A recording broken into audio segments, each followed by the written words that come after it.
सकाळचे 9 वाजले होते आणि अंजलीचे हात मशीनसारखे सतत चालू होते. एका बाजूला गॅसवर कुकरच्या शिट्ट्या वाजत होत्या, तर दुसऱ्या बाजूला ती घामाने डबडबलेली ओट्यावर वेगाने पोळ्या लाटत होती. इतक्यात दारावरची बेल वाजली. बाहेर एक कुरिअरवाला उभा होता. अंजलीचे हात पिठाने माखलेले असल्यामुळे तिच्या सासूने विमलाताईंनी दरवाजा उघडला. कुरिअरवाल्याने एक पॅकेट त्यांच्या हातात दिले, ज्यावर अंजलीचे नाव लिहिलेले होते.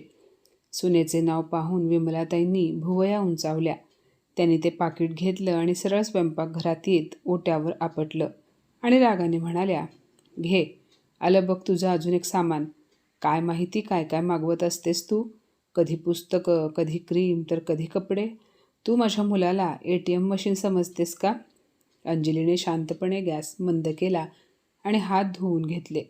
मग संयमाने आणि हळू आवाजात ती म्हणाली, "आई, यात 2 कॉटनचे सूट आहेत. खूप उकाडा पडतोय आणि माझे जुने कॉटनचे सूट फाटले आहेत म्हणून नवीन मागवले. आणि राहिली गोष्ट पैशांची, तर तुमचा मुलगा म्हणजे माझा नवरा कमावतो. माझ्या छोट्या मोठ्या गरजांसाठी मी त्यांच्याकडे पैसे नाही मागणार तर मग कोणाकडे मागू?" अंजली इतकंच बोलली आणि विमला त्यांच्या तळपायाची आग मस्तकात गेली. त्या मोठ्या आवाजात म्हणाल्या, "अरे वा, म्हणजे नवऱ्याच्या कमाईवर कोणाचा हक्क असतो ते आता तू मला शिकवणार का? अगं, मी माझं पूर्ण आयुष्य ह्या घरासाठी झोकून दिलं. कधी या तोंडाने माझ्या नवऱ्याकडे नवी साडी मागितली नाही. ते स्वतःहून आणून द्यायचे ती गोष्ट वेगळी. आणि तुम्ही आजकालच्या मुली घरात येताच नवऱ्याच्या खिशावर डल्ला मारायला सुरुवात करता. जर तुला इतकेच शौक करायचे असतील तर तुझ्या माहेरच्यांना सांग ना, दर महिन्याला तुझ्या खर्चासाठी पैसे पाठवायला. शेवटी तुझा बाप सरकारी नोकरदार होता, त्याला पेन्शन मिळतच असेल ना?" त्याचवेळी अंजलीचा नवरा संजय आपल्या खोलीतून बाहेर आला. तो ऑफिसला जाण्याची तयारी करत होता आणि टाय बांधत असताना त्याने हे सगळं ऐकलं होतं. बाहेर आल्यावर संजय आईला शांत करण्याचा प्रयत्न करत म्हणाला, "आई, आता बास कर ना. तिने फक्त 2 ड्रेसच मागवले आहेत आणि मीच तिला ते मागवायला सांगितले होते. यात तिच्या माहेरच्यांना मध्ये आणायची काय गरज आहे? आजकालच्या मुली नवऱ्याला स्वतःच्या गरजा स्वतः सांगतात, तर त्यात चुकीचं काय आहे?" मुलाने असे बोलून सुनेची बाजू घेतली, यामुळे विमलाताईंनी आपलं खरं ब्रह्मास्त्र सोडलं. त्या रडवेल्या आवाजात म्हणाल्या, "हो हो, आता तुला तुझी बायकोच खरी वाटणार ना. या बाहेरून आलेल्या मुलींना घर उद्ध्वस्त करायला आणि मुलाला आईपासून वेगळे करायला वेळ लागत नाही. अरे संजू, तू तर तिच्या प्रेमात आंधळा झाला आहेस की. देवा, काय करू आता, या घरात माझी काहीच किंमत उरलेली नाही." आईचे बोलणे ऐकून संजय एकदम गप्प बसला, कारण त्याला माहिती होतं की जर तो पुढे काही बोलला तर गोष्ट इतकी वाढेल की त्याला ऑफिसमधून सुट्टी घ्यावी लागेल. त्यामुळे तो शांतपणे ऑफिसला निघून गेला. पण संजयची ही शांतता अंजलीच्या मनावर हातोड्यासारखी आदळली. तिला माहिती होतं की संजय तिच्यावर प्रेम करतो, पण आईसमोर त्याची बोलती बंद होते. त्यामुळे ह्या घरात अंजलीचा आवाज कायमचा दाबला जाणार हे तिला स्पष्ट दिसत होते. संजय आणि अंजलीच्या लग्नाला 1 वर्ष पूर्ण झाले होते. अंजली काही साधीसुधी मुलगी नव्हती. तिचे वडील एक सन्माननीय शिक्षक होते आणि आई एक समजूतदार गृहिणी होती. अंजलीने शहरातील सर्वोत्तम विद्यापीठातून शिक्षण घेतले होते आणि ती तिच्या बॅचची गोल्ड मेडलिस्ट होती. लग्नाआधीच तिने BEd देखील पूर्ण केले होते. तिचे वडील नेहमी म्हणायचे की माझी मुलगी एक दिवस मोठी अधिकारी किंवा प्रिन्सिपल बनेल. लग्नाआधी संजयने अंजलीला सांगितलं होतं की तिला लग्नानंतर नोकरी करायची असेल तर त्याची काहीच हरकत नाही.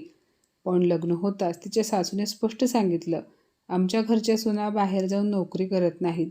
आम्हाला कमावणारी नाही तर घर सांभाळणारी सून हवी आहे." आणि मग काय, अंजलीची सगळी प्रमाणपत्र एका सूटकेसमध्ये बंद करून ठेवण्यात आली.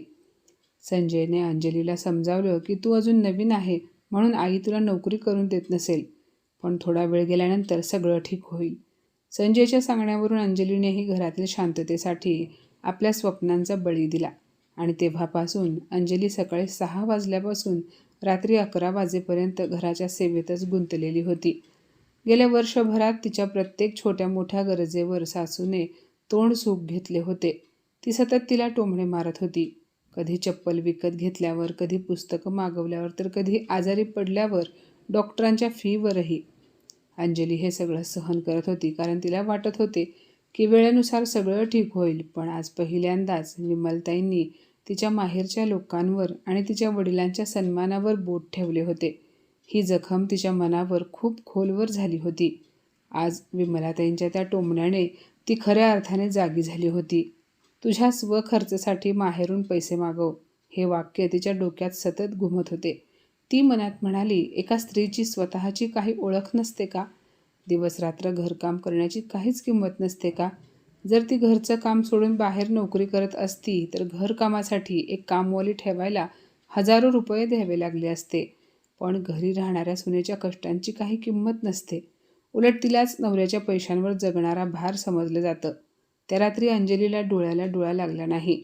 तिने तिची सुटकेस उघडली आणि त्यातून आपली शैक्षणिक प्रमाणपत्र बाहेर काढली. तिच्या गोल्ड मेडलची चमक आजही तशीच होती, पण तिचे स्वतःचे अस्तित्व मात्र कुठेतरी धूसर झाले होते. त्या क्षणी तिने एक ठाम निर्णय घेतला. ती मनात म्हणाली, आता मला असे आयुष्य जगायचे नाही. मला कोणाच्याही ATMची गरज नाही. यापुढे मी माझी स्वतःची ओळख निर्माण करेन, पैसे कमवेन, मी स्वतःचा खर्च स्वतः उचलेन. दुसऱ्या दिवसापासून विमलाताई दुपारी झोपल्या की अंजली आपल्या खोलीत शांतपणे ऑनलाईन नोकरी आणि शाळांमधील रिक्त जागा शोधू लागली. तिने अनेक शाळांमध्ये आणि कोचिंग संस्थांमध्ये अर्ज पाठवले. सुरुवात मात्र अजिबात सोपी नव्हती, कारण ठिकाणाहून कोणतंच उत्तर आलं नाही.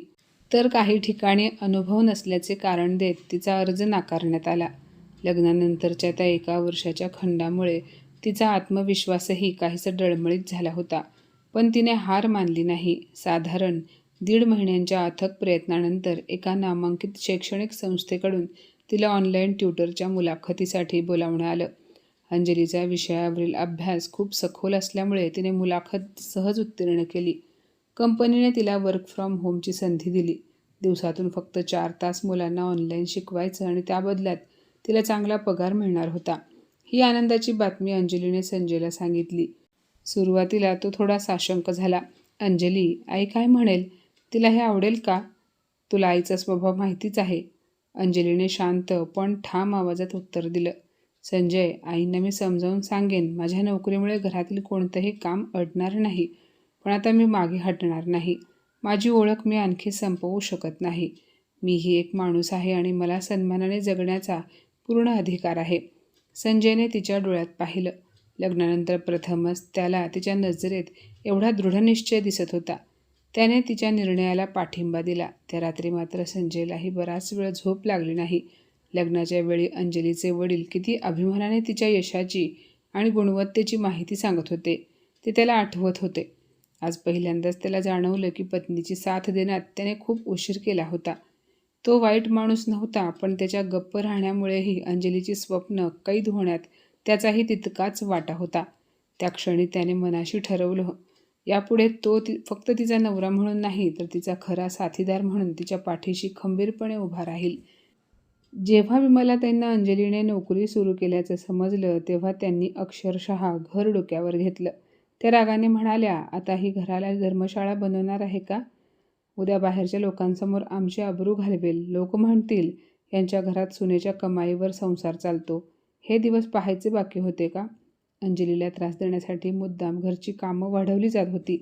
कधी अचानक पाहुण्यांना बोलावलं जायचं, तर कधी काहीतरी नवीन पदार्थ बनवण्याची मागणी केली जायची. पण अंजलीने हार मानली नाही. ती रोज पहाटे 4 वाजता उठून घरातील सगळी कामं पूर्ण करायची. दुपारी सगळे विश्रांती घेत असताना ती आपला लॅपटॉप उघडून पूर्ण आत्मविश्वासाने मुलांना विज्ञान शिकवायची. तिची मेहनत आणि चिकाटी पाहून संजयही थक्क झाला होता. त्याला जाणवत होतं की गेल्या 1 वर्षात त्याने आपल्या पत्नीच्या कर्तृत्वाला एका स्वयंपाकघरात कैद करून ठेवलं होतं.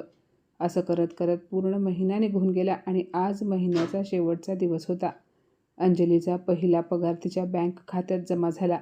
ते फक्त काही हजार रुपये नव्हते. ती तिच्या मेहनतीची, स्वाभिमानाची आणि अस्तित्वाची किंमत होती. ती आनंदाने रडू लागली.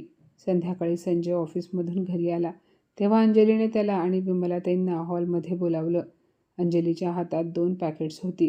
तिने पहिले पॅकेट प्रेमाने आपल्या सासूच्या हातात ठेवलं. विमलाताईंनी उत्सुकतेने ते उघडलं. त्यात बनारसी सिल्कची एक अतिशय सुंदर मेहंदी रंगाची साडी होती, जी काही दिवसांपूर्वी त्याने दुकानात पाहून पसंत केली होती, पण किंमत जास्त असल्यामुळे घेतली नव्हती. हे काय आहे? विमलाताईंनी आश्चर्याने विचारलं. आई, हे माझ्या पहिल्या कमाईतून तुमच्यासाठी घेतलेली तुमच्या आवडीची साडी आहे, अंजली हसत म्हणाली. त्यानंतर तिने संजयकडे एक सुंदर घड्याळ दिलं, जे तो बऱ्याच दिवसांपासून घ्यायचा विचार करत होता, पण घर खर्चामुळे घेऊ शकला नव्हता. यानंतर अंजलीने एक लिफाफा काढला, ज्यात काही पैसे होते. तिने तो लिफाफा टेबलवर ठेवला आणि अतिशय शांत पण ठाम आवाजात म्हणाली, आई, ह्या लिफाफ्यात माझा खर्चासाठीचा हिस्सा आहे. आजपासून तुम्हाला ही चिंता करण्याची गरज नाही की मी तुमच्या मुलाच्या कमाईवर ऐश करतेय किंवा माझे शौक पूर्ण करण्यासाठी मला माझ्या माहेरच्यांसमोर हात पसरावे लागतील. मी कधीच तुमच्या मुलाला ATM समजले नाही, तर माझा जीवनसाथी मानलं. पण तुम्ही मला जाणवून दिलेत की जोपर्यंत एका स्त्रीच्या स्वतःच्या हातात पैसा नसतो, तोपर्यंत या समाजात तिचा सन्मान होत नाही. मी नेहमीच या घराला माझं घर मानलं, पण आज मी एक गोष्ट नक्की सांगते. कुठल्याही माणसाचे शिक्षण, मेहनत आणि कर्तृत्व कधीही दुर्लक्षित करू नये. तो घर सांभाळो किंवा बाहेर काम करो, सन्मान हा त्याचा अधिकार आहे. अंजलीचे शब्द ऐकून विमलाताई निशब्द झाल्या. त्यांच्याकडे बोलण्यासाठी एकही शब्द उरला नव्हता. ज्या सुनेला त्यांनी फक्त एक खर्चिक आणि ओझं समजण्याची चूक केली होती, त्याच सुनेने आज आपल्या कर्तृत्वाने केवळ स्वतःचाच नव्हे तर त्यांचाही मान वाढवला होता. त्यांनी साडी तर घेतली, पण त्यांच्या चेहऱ्यावर लाज, आश्चर्य आणि संकोच यांचे मिश्र भाव होते. संजय पुढे आला आणि त्याने अंजलीचा हात हातात घेतला. त्यांच्या डोळ्यात आपल्या पत्नीबद्दलचा जो अभिमान होता, तो शब्दात व्यक्त करणे अशक्य होते. त्या रात्री विमलाताईंना खूप वेळ झोप लागली नाही. त्यांना वारंवार अंजलीचे शब्द आठवत होते. पुढच्या काही दिवसात त्यांनी शांतपणे पाहिलं की अंजली सकाळी सगळ्यात आधी उठते, घरातील सगळी कामं करते आणि मग पूर्ण मन लावून मुलांना शिकवते. आपली चूक उमगल्यावर त्यांनी अंजलीने दिलेली साडी आपल्या छातीशी कवटाळली आणि त्यांच्या डोळ्यात पश्चातापाचे अश्रू दाटून आले. त्या दिवसानंतर घराचे वातावरण पूर्णपणे बदलले. आता त्या घरातील छोट्या मोठ्या कामात अंजलीला मदत करू लागल्या. विमलाताईंना समजलं होतं की सन्मान मागून मिळत नाही, तर आपल्या कर्तृत्वाने कमवावा लागतो. आणि अंजलीने हे सिद्ध करून दाखवले होते की एक मुलगी जर ठरवले तर घराला स्वर्ग बनवू शकते आणि हवं तर आपल्या स्वप्नांच्या भरारीने आकाशालाही गवसणी घालू शकते. फक्त गरज असते ती आपल्या आतल्या त्या आवाजाला ओळखण्याची, जो नेहमी सांगत असतो, तू कोणापेक्षा कमी नाहीस. तर माझ्या मित्रमैत्रिणींनो, आजची ही कथा तुम्हाला कशी वाटली कमेंटमध्ये नक्की सांगा आणि अशाच नवनवीन कथा ऐकण्यासाठी प्रज्ञा मराठी स्टोरीजला नक्की सबस्क्राईब करा. धन्यवाद.